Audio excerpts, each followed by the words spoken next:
Do, do, do, do, do, do, do, do. Do, do, do, do, do. Do, do, do. Another one bites the dust. Another one bites the dust. Okay, let's see here. All right. Am I live? Okay, I see KB Key is in here. I'm testing out my YouTube channel to see if I can go live here. Let me know if you are able to see and hear me. I really actually think I might be live on the wrong channel, but maybe not. Okay, maybe not. No, I'm not. All right. All right, so I'm going to just mess around for a second and try this out. I'm testing out going live on my other YouTube channel because I had one that I don't know if you guys know, but Facebook and YouTube, they don't like black people who have big mouths like me. So they pretty much blocked me and banned me.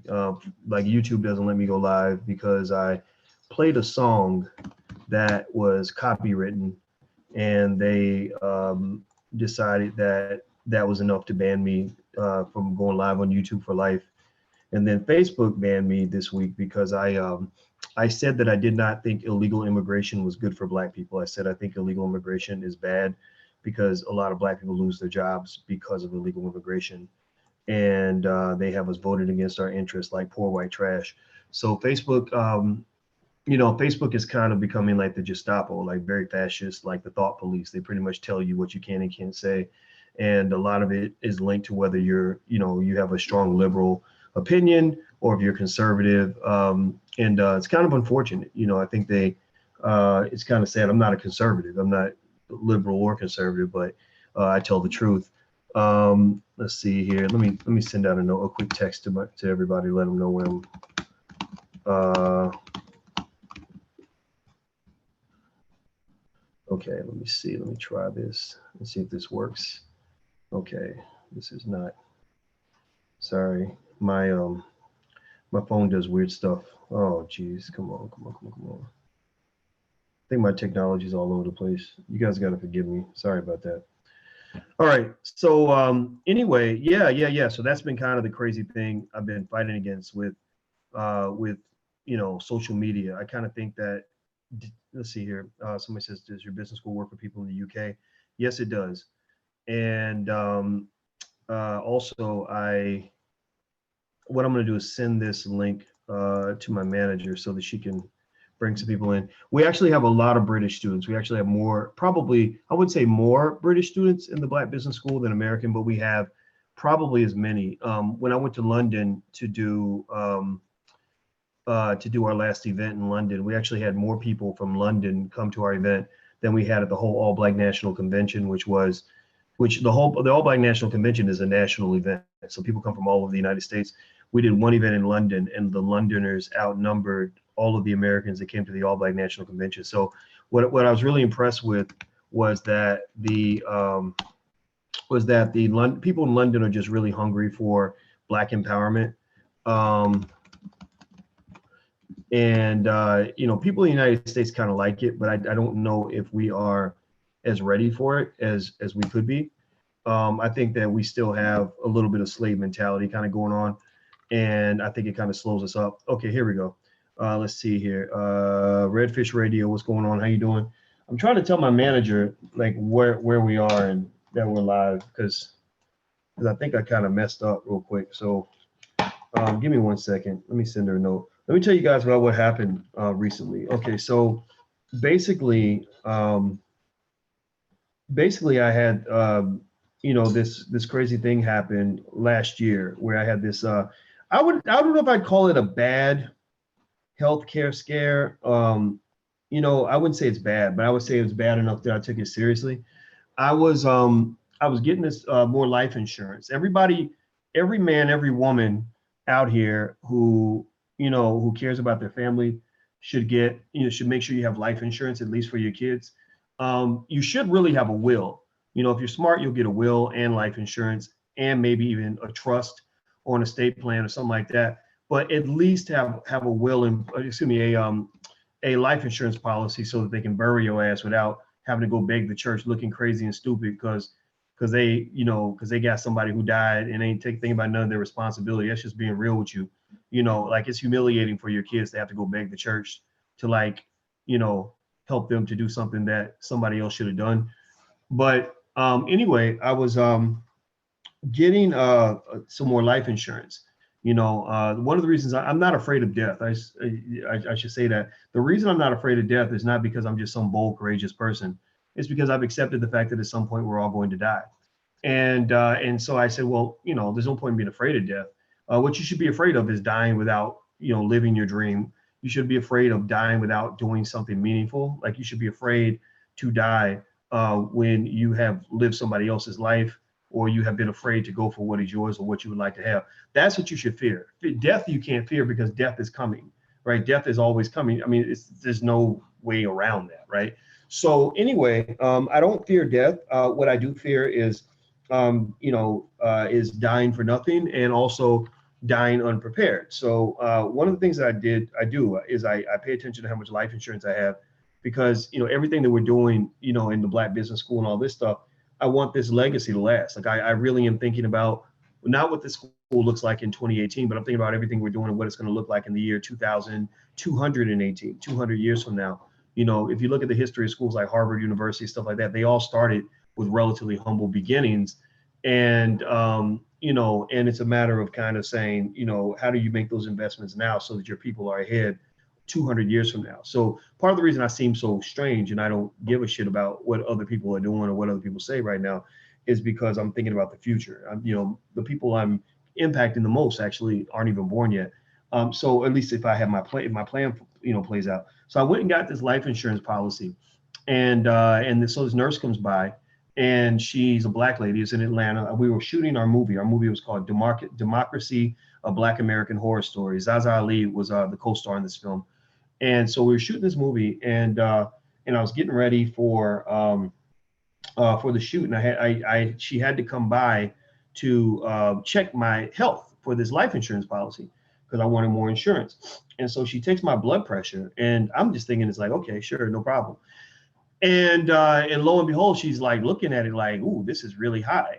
And I was like, oh, it is? Yeah, I didn't know. I didn't even think about it, And she said, yeah. She said, let me take it again, because she's, I think, trying to help me out. And she said, it's too high. I can't, you probably won't get the policy because your blood pressure is too high. And I was like, really? Is that bad? So then I started doing my research, and I'm looking at blood pressures, right? And it's like, okay, normal is here, hypertension's here, bad is here, stroke is here, and I was here, right? It was like literally that crazy, like where I was like, oh my God, like this is not cool. I do not want to have blood pressure this high.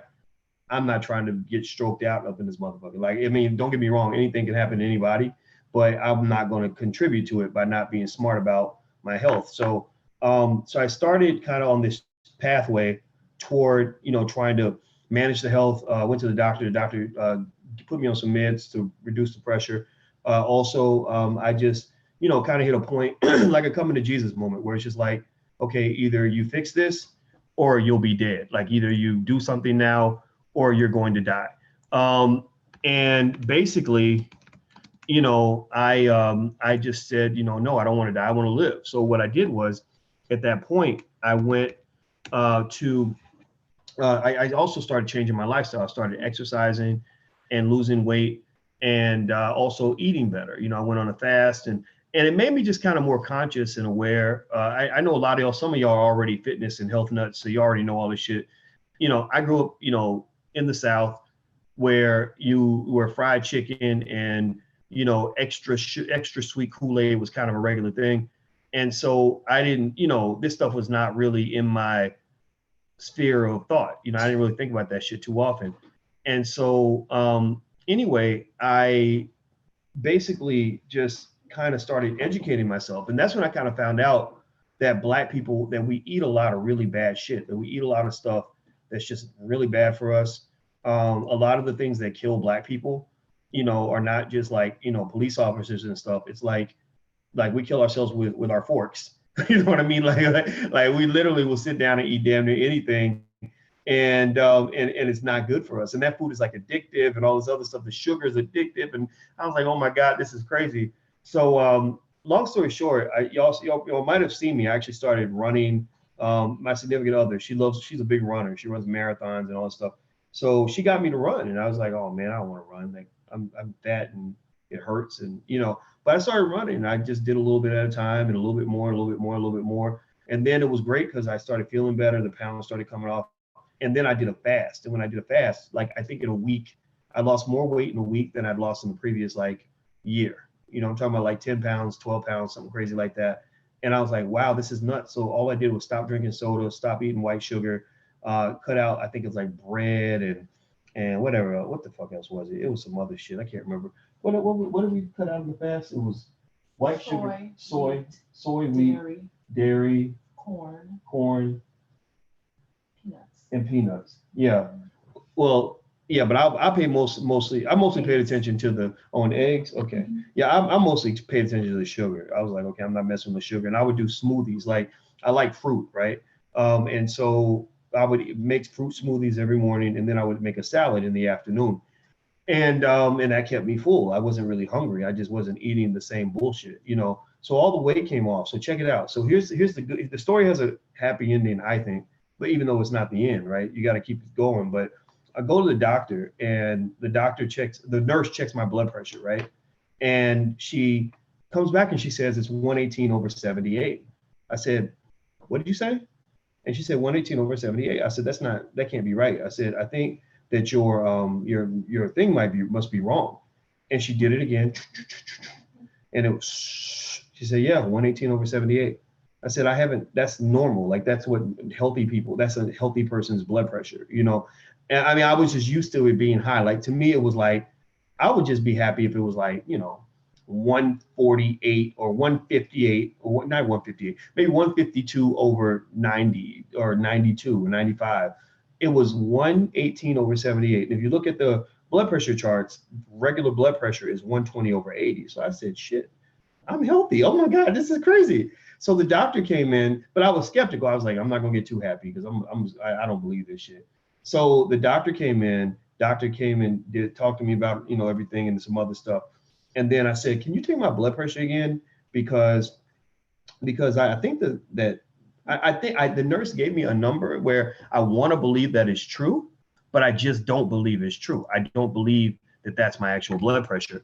And so the doctor took it, and he got the same damn thing. He said, yeah, 118/78. Like they literally both had the exact same number, which was really crazy to me. And I still, I walked out still kind of like, no way. But the cool thing is like, it was awesome to just know that I had this issue, this challenge, and I was able to overcome it. I was really proud of that. It feels really good to be able to fit clothes that I haven't been able to fit for years. It feels good to go running, and I'm lifting weights, and it's just the best journey ever. And I think that maybe this is kind of this is like the parallel would be like, I talk a lot about financial fitness, like being financially in shape and all that. And I guess this is how a lot of us feel like when you go to that next level in some area in your life, maybe you go from bad relationships to healthy relationships, or you go from bad finances to healthy finances, or you go from being a bad student to being a good student. Like those breakthroughs feel really good. And what I really encourage you to kind of consider is that the best way to get a breakthrough is to get somebody that's going to coach you through it and maybe mentor you or hold you accountable.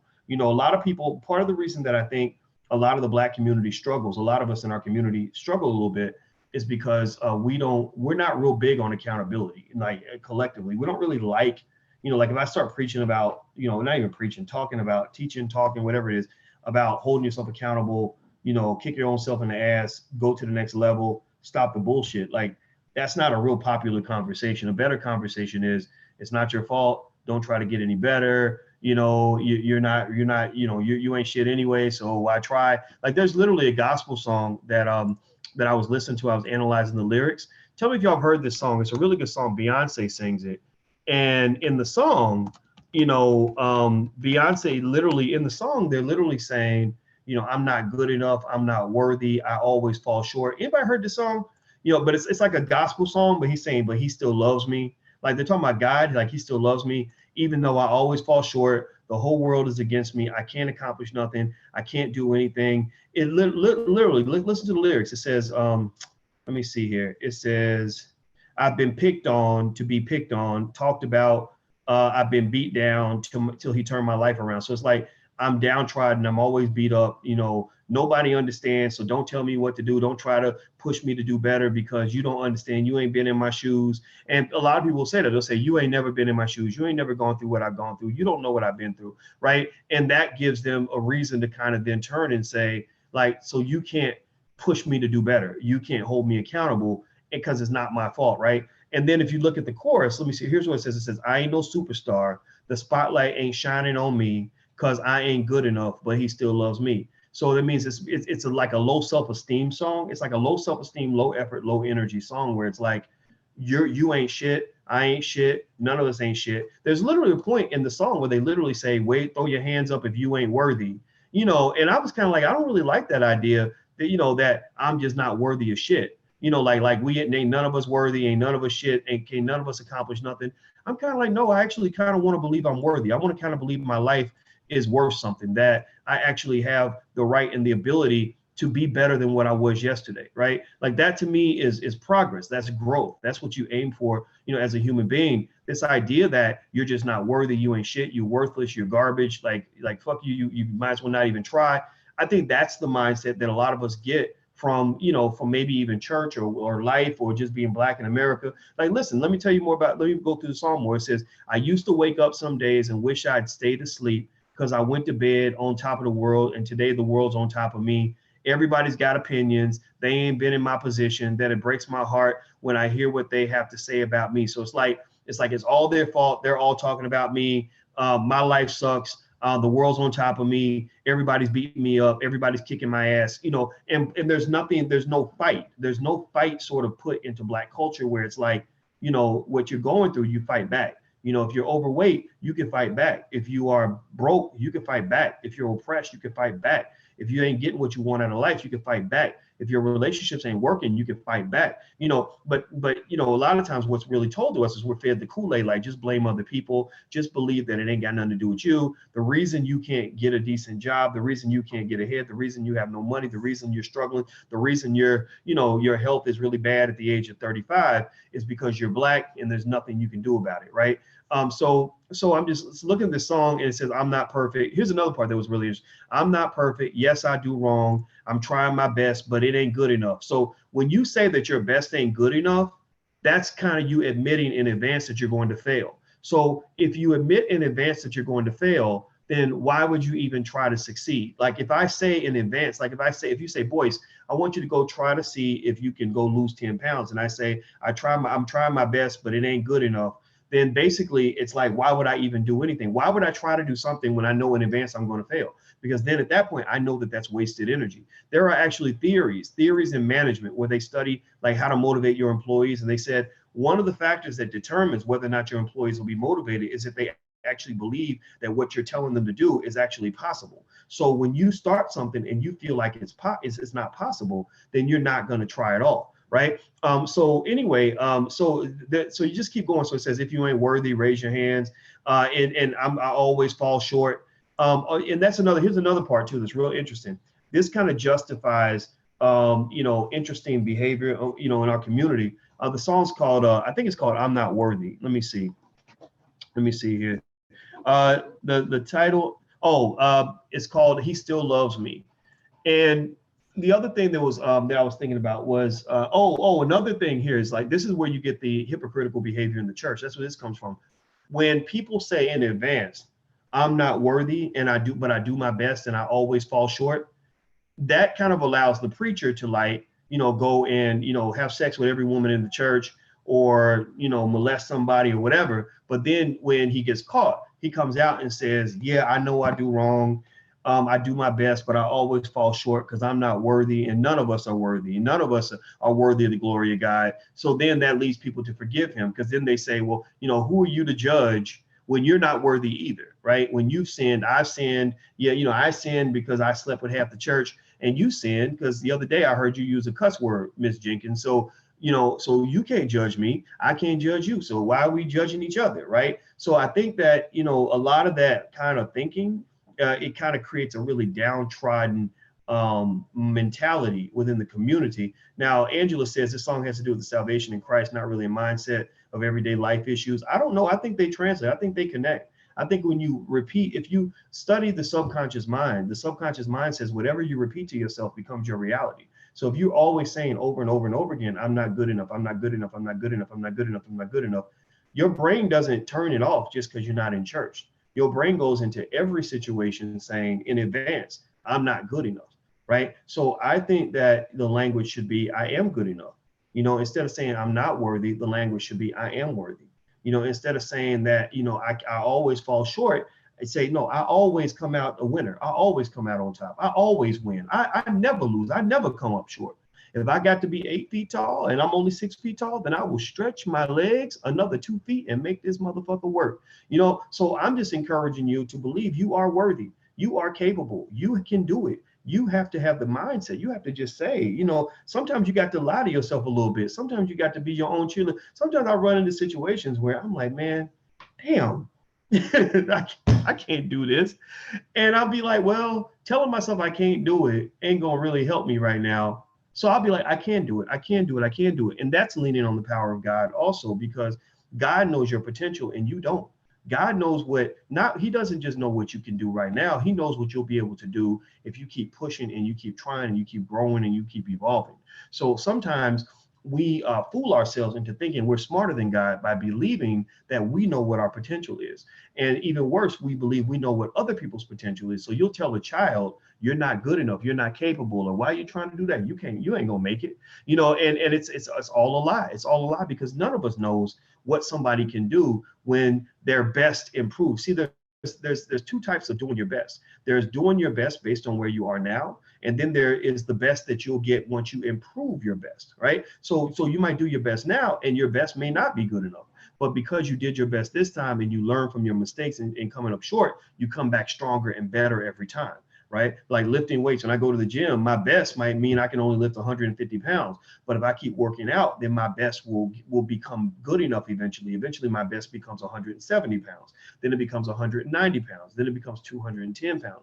But you got to keep on going and not believe that you're not worthy, that you're always going to fall short. So that's what I just want to encourage you guys with. It's not really me preaching to you, but maybe I sound like it, but I'm really just trying to help you become who you want to be. Your dreams are within your reach. You just might not be able to see that they're within your reach right now, but I encourage you to just, understand you got one life to live, one shot at this thing called life. And you want to go for what is yours, what you really want to have in life, not take the consolation prize just because somebody spent your whole life telling you you ain't good enough. Do me a favor, if you're on Facebook, on YouTube, please make sure you subscribe and hit the notifications button so that you can get notifications when I go live. I'm gonna start going live from this channel. It links the URL actually to follow me live and to get notifications is drboycetv.com. That's drboycetv.com. So make sure you hit the thumbs up button, the share button, the subscribe button. I'm building up this channel. This is where I'm going to start going live because I don't know if you guys know, I got banned from Facebook because I actually said I don't agree with illegal immigration.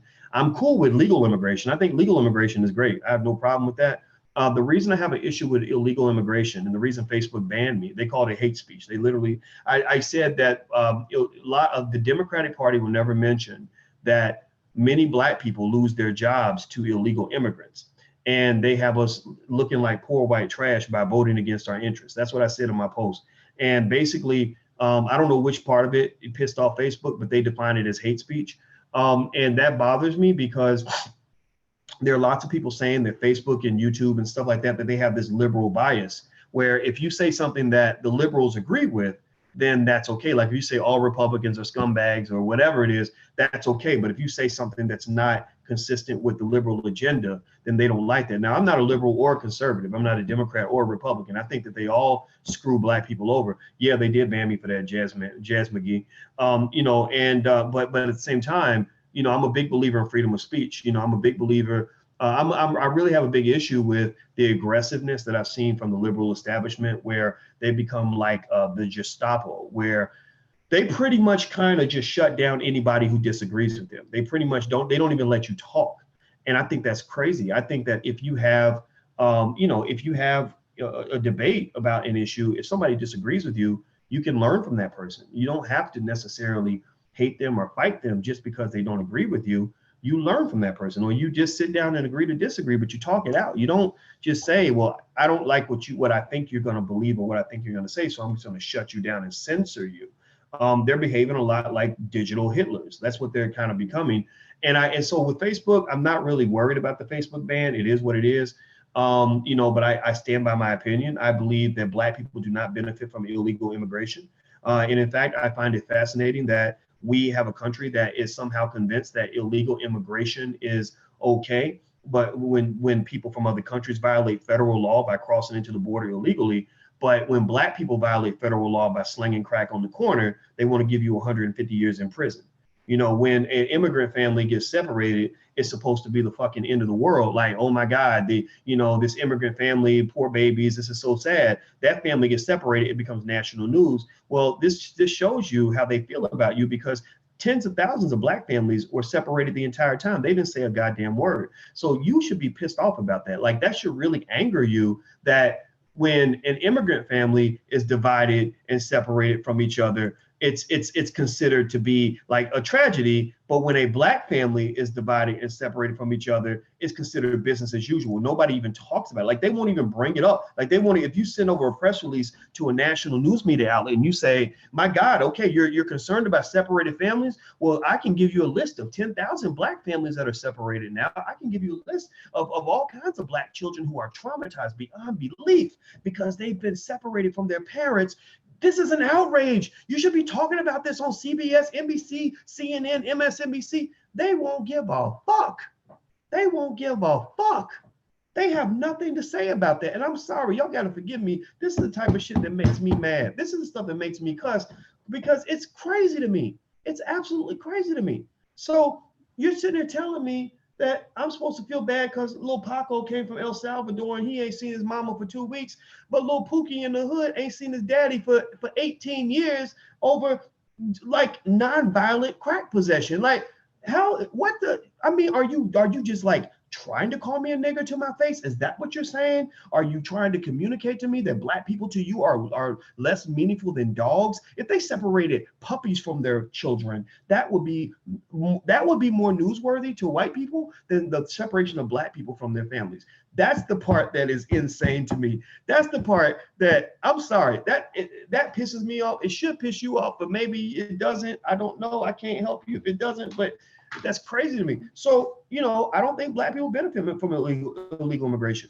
Who was it? What was it? Bloomberg, I believe, wrote an article where they actually showed that a lot of the killings, the murders in Chicago, were linked to one particular drug cartel in Mexico. Did y'all know that? That there was literally a story. Look it up. There's one drug cartel that was literally, they said they were like, damn, we linked all these murders of all these Black kids in the hood to this one cartel in Mexico. And how you think these motherfuckers is getting across the border? They ain't coming across legally. The gangbangers and dope dealers, a lot of them don't come across legally. They come across illegally. So I don't think Black people benefit from illegal immigration. You go to Southside Chicago, go look at construction sites and jobs that Black people used to have.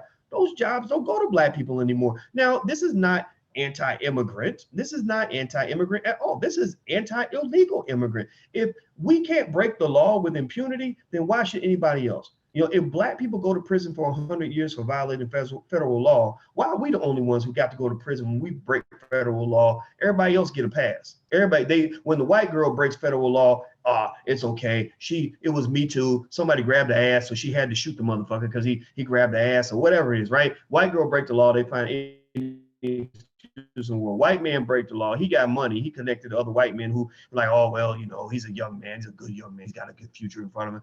Black people break the law. It's like, oh, we need to lock that nigger up we need to lock him up longer than a human body can even exist. We need to make sure that in case this nigga lives to be 112 and then comes back to life, that he's still going to be locked up. We're going to have his casket in prison. Seriously, that's literally the thing. That's why they give these guys, some of these he goes in prison. I mean, you don't think that they can be rehabbed in 300 years? It's a non-violent drug possession. They didn't actually kill anybody. Mario Lloyd is one guy. I went to go visit his brother in federal prison because I knew his daughter. And this guy, literally in the 1980s, he was slanging in Chicago. He admits he was slanging. He started slanging when he was 13 because his daddy moved out. He thought he was the man of the house, and he felt like he had to provide. And they got him on a RICO charge. And so they did was they didn't just lock him up. They locked up him, his sister, and somebody else in the family. I think a couple of his cousins. So his whole family got sent to prison. So that whole family was destroyed. Like literally, they took all the adults in the households and put them all in prison, and the children were separated from their parents. And what but 2 weeks, like Lil Paco from El Salvador, they were separated from their families for 20 years. So a lot of those kids did not see their parents for 20 years. And Mario is still locked up. 1985, 86, that was when he got sent away. Back when Dougie Fresh was a teenager, he's still locked up to this day. Ain't getting out. They gave him 14 life sentences, no parole. They never caught him with any dope. They never got a murder on him. They never put a body on him, none of that. But they still gave him 14 life sentences. So that's what happens when black people violate federal law. But when immigrants violate federal law, it's like, oh yeah, okay, all right. Yeah, it's technically illegal, but it shouldn't be. Well, why shouldn't it be? Why shouldn't it be? I don't get that. Like what country out there do you know of that lets people just break in and act like nothing happened? Like that's white privilege. That's white privilege right there. That's an example of white privilege. White privilege is when you get to decide that up is down and down is up. Right is wrong and wrong is right. Left is right, right is left. You get to decide all of that. So basically, when you have access to white privilege, you can then take something that is illegal and decide that it's going to be legal. Like, well, yeah, it's illegal, but we just don't think it should be legal and illegal anymore. So we're just going to pretend like it didn't happen. And that's pretty much what they're doing. And the reason black people should be insulted is because they've never done that in your favor. So anyway, make sure you hit the thumbs up button. If you're on YouTube, hit the thumbs up button, hit the like button, the share button, all that stuff. Hit the subscribe button. Make sure you subscribe. drboycetv.com. That's where I'm going to start going live. That's my YouTube channel that I'm going to start using because the other YouTube channel, I was playing some Earth, Wind, and Fire one time, and they said, that's copywritten music, and you can't do that. So they actually blocked me from going live on my YouTube channel. But drboycetv.com is where I'm going to go live from. Also, if you want to read any books that I recommend for your children, school starting, your kids should be reading Powernomics, Black Labor, White Wealth. We got flashcards, financial flashcards for children.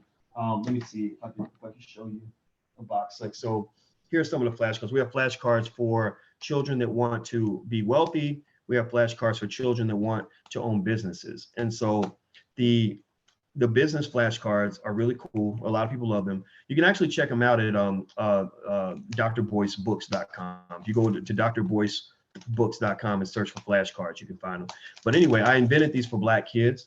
That's why I put the word black in them. They're called Black Millionaires of Tomorrow Entrepreneurship Flashcards. Like I literally put the word black in a lot of the stuff I do to make sure that people don't think that I'm doing this for everybody. I'm not doing this for everybody. I'm doing this for black people. No one else is on my radar screen. Black people come first. So these are some of the cards. And basically, if you look here, and I like the use of black images. I got some black artists to kind of help me put this together. So like here is like acquisition. Like what does it mean to acquire a company? When a company buys most, if not all, of another company's ownership stakes to assume control of it. This occurs when a buying company obtains more than 50% in ownership in a target company. So this one is advertising. Like what is advertising? This one is what is an angel investor, right? This one says, what is an annual report? Annual reports are important. That's how companies tell you how much money they make. What is an appraisal? We actually have a real estate program for kids in the Black Business School. And we're actually doing our some more stuff in entrepreneurship.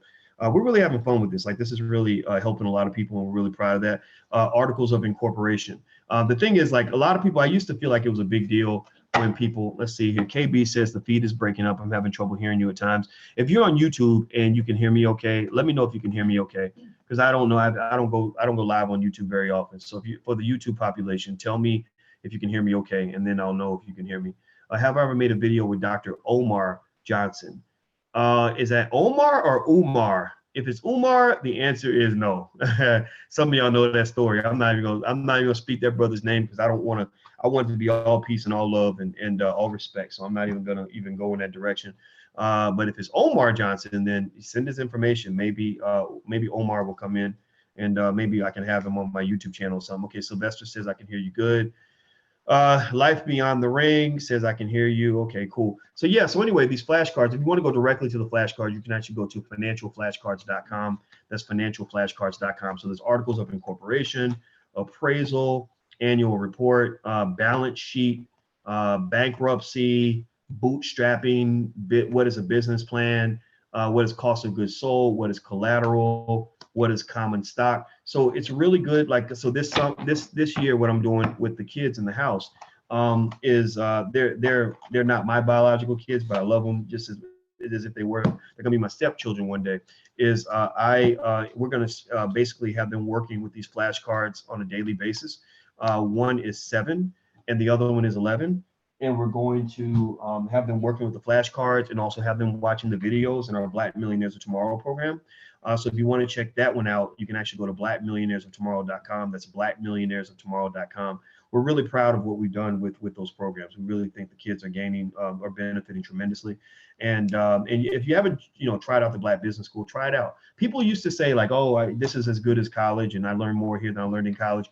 But that doesn't surprise me anymore because I know college. I know what people learn. They don't learn very much. You pay a lot of money, but the professors are okay, but they're not good enough at teaching Black people what they need to know. So we specialize in Black people, and we also keep the costs extremely low. So it's really good for people that want to quit their job. It's good for people that want to start a family business. It's good for people that want to get involved in investing, people that want to get involved in real estate, people that maybe want to buy a franchise. What we do is we pick classes based on what people need and what people want, and also we educate children. So feel free to check out the Black Business School. It's theblackbusinessschool.com. Let's see. KP says, I'm going to get them for my kids, of course. Oh, thank you. I appreciate that. Thank you for your trust, and thank you for that respect. And the respect is right back at you.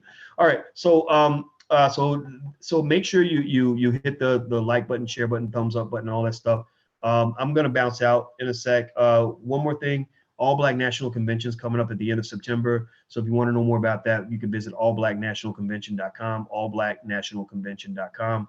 It's a great big Black family reunion, so you're going to love that too. All right, so let's see here. Let me check here. Cree says, when is the event in Philadelphia? It's going to be the weekend of September 27th. The weekend of September 27th. So I like Cree, so I think I'm going to see if I can make Cree a moderator. No, it won't let me do that. Sorry, Cree. I'll get you next time, though. Let me see. Does anybody else have any questions? It sounds good, but I don't know which app I'm on. It came through a text message. Okay. YouTube is breaking a bit, says Antoine. Okay. Let me see here. Have you ever, the video of Umar. Okay, so he was talking about Umar. Yeah, just look up the history. If you look up Boyce Watkins and Umar Johnson, you'll see a couple years ago there was a big blow up. But I'm not really here to fight with other Black men on the internet. Like, I think that's like, we're in our 40s, and I think it's kind of juvenile, and I think that we have a higher purpose, and I'm going to pursue that. And I think I really believe Umar feels the same way. You ain't got to get along to just agree that Black people should matter the most. So much respect to everybody else that's out here doing their thing. Let's see, the law program. Yeah, we actually have a law school in the Black Business School now. We actually because we have so many lawyers teaching our classes, because lawyers are great. Lawyers know the law and they know business.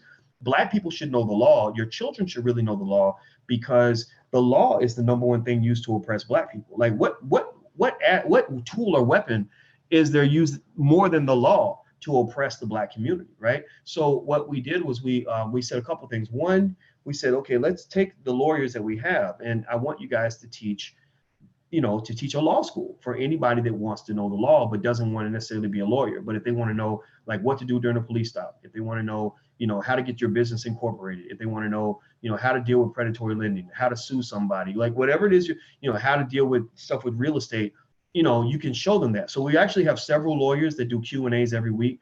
The main ones are Demario Solomon Simmons, who's kind of like the next Johnny Cochran. He's out of Tulsa, Oklahoma. There is also Nicole Compton, who is a business startup specialist, and attorney Tanya Nebo out of Atlanta, who is a specialist in buying and selling franchises, also buying and selling your business. Like, once your business blows up, she can tell you exactly how to structure it so that you can sell that sucker and get the big payoff. You know, that's how the people at Ebony Magazine, they got $300 million, or Essence Magazine, when they sold Essence, they got like $200 or $300 million or something like that.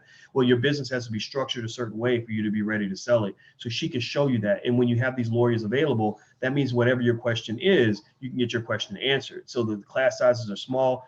And we want to do that for adults. And we also are going to have a law school for children. So if you have a child that is interested in the law, we want you to know in the Black Business School, we're establishing a law school for children and a medical school for children, a mini medical school and a mini law school. And both of them are designed to give our kids a head start. Because I was like, okay, what are the big things that people do as adults if they want to be successful? Well, they go to law school, they go to medical school, they go to business school. I said, okay, so let's create that for Black children. So we got a Black business school for children, we have a Black law school for children, and a Black medical school for children. The medical and the law schools are almost done. We've got doctors that are putting together curricula for the med school, and we've got lawyers putting together curricula for the law school. And the goal is to kind of say, you know, how do we push our kids out to the forefront? Like, how do we catch up? How do we get jobs? Like, that's play, man. Like, Black people shouldn't be chasing jobs. Like, do you really want more Black people working for white people? Like, is that really the goal? No, we don't want to go work for a bunch of white people. Like, they're the ones who treat us like crap. No, we want to actually work for ourselves and work for each other. We want to develop industry. And the earlier you learn these things, the more ahead you can get, right? You learn it early. If you learn, imagine if you could have learned at 6 the things that you learned at 26. Like, imagine if somebody had told you that stuff, it had shown you the game when you were in elementary school, like broke down the whole game on mergers and acquisitions, real estate, stock market investing, all of that. Like, if somebody had showed you the game when you were a kid, some of y'all would be killing it right now. Like, if somebody had taught me little things, like just spend some time with me, show me math and business and all that when I was like 5 or 6, I never would have had a job. I never would have worked for anybody. I would have only worked for myself. I would have been a multimillionaire by the time I was 22, 23 years old. I would have probably went to Harvard at 14 or 15 years old. I would have done a lot of things different, right? So my thought is, why not show our kids the game early? If we show our kids the game early, then our kids will be ahead of other people's kids. And that's the goal. It's to compete. The goal is not to catch up or to be accepted or to integrate or to have inclusion. Like, fuck inclusion, man. Why do I really want to be included in what white folks got going on? Like, number one, they're not perfect. They're not doing everything right. They're doing some things wrong. There's some areas they're very, very backward, and they're a little bit too capitalist. Number two, if they include you, then they're going to position you where they want to position you. They're not going to give you the big piece of chicken. They're not going to put you at the head of the table. They're not going to put you at the top of the pile. They're going to put you at the bottom of the pile. Your job will not be to come in to be served by others. Your job will be to come in to serve them.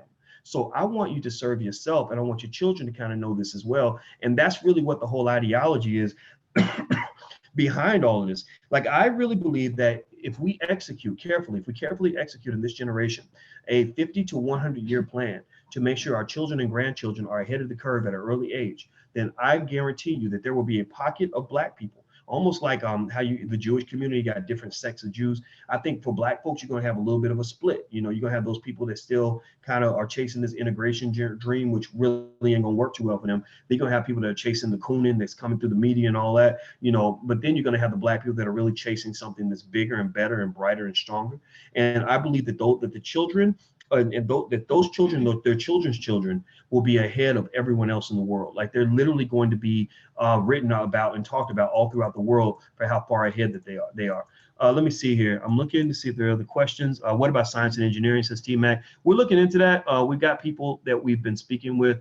I don't want to do too much at one time, so it's going to kind of vary. Somebody else asked about estate planning. Yes, the first thing that Attorney Nicole Compton is covering in the Black Legal Program. Oh, the law school is at theblacklegalprogram.com. That's theblacklegalprogram.com. The first month is actually free, so you can try it out for 30 days to see if you like it. The lawyers, they meet several times a week. Go to theblacklegalprogram.com. If you've ever wanted to go to law school but didn't have the time to go to law school, didn't have the money, law school costs about $150,000, $200,000, whatever it is. Our law school costs about $3 a day.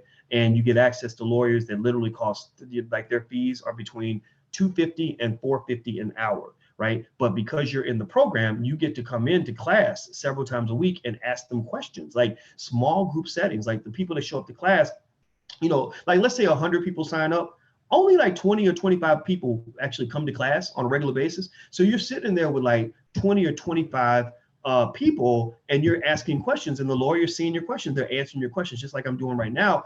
And it's dope. It's amazing, right? So you can ask like personal legal questions. You can ask them to teach you about any specific part of the law you want to know. There's also a certificate you can earn. You can get a certification. Once you go through all the material, you can get a certificate. You put that on your wall. I finished this program at the Black Business School. That's pretty cool, right? So that's really what we're trying to do. Somebody says, when is the 1999 party?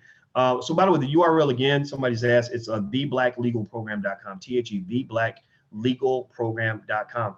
When's the 1999 party? The 1999 party is going to be when I get to 1999. Now, I mentioned to everybody that when I get to 199.9 pounds, I'm going to host a 1999 party. I'm not there yet. I got on the scale today. I was 206.4. So I still got like 7 pounds to go. I kind of like went backwards just a little bit, but I'm really happy because I was at like 230 when I started my journey. So I've lost over 20 something pounds. And also I've gained some muscle. So when you put pack on the muscle and you're losing the weight, I think it kind of may cause the weight to not go where you want it to exactly. So I'm going to actually ramp up my training. I was asking the guy about, triathlons and marathons and all that. So I'm actually trying to see if I can train at that higher level. And to do that, I'm going to have to lose some more weight. So I think that'll work. All that extra running will probably get me there. When can we do the program, says Jazz McGee? You can do the program right now. Actually, you can start today. There's material in there already right this second. So if you got excited and amped up and pumped up and you're ready to just do the damn thing right now, go to theblacklegalprogram.com right now, sign up. You get the first month totally free. You don't pay a penny. You can try it out. Also, on top of that, we have an outstanding world-class customer service team in the Black Business School. So you can just email support@theblackbusinessschool.com. There's a 30-day 100% money-back guarantee. So that means if you get in something, you pay for something and it doesn't fit, or you aren't happy with for whatever reason, all of our students are very happy. But if you're not happy for whatever reason, then they'll give you your money right back. So universities don't do that. And most of the people that teach in the Black Business School are like currently college professors or former college professors. So these are the same professors you get at the university, except they're Black, they're experienced, and also they're not as expensive as the university. Universities are incredibly expensive. It's way too much. Okay, so let's see here. Is there a way to get all of these schools in one price in place? Yes. Good question, Lateef.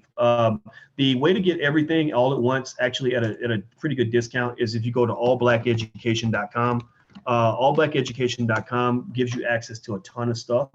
Let me see. I'm just looking at the page now. Yeah, go to allblackeducation.com, and it's kind of like a premium package.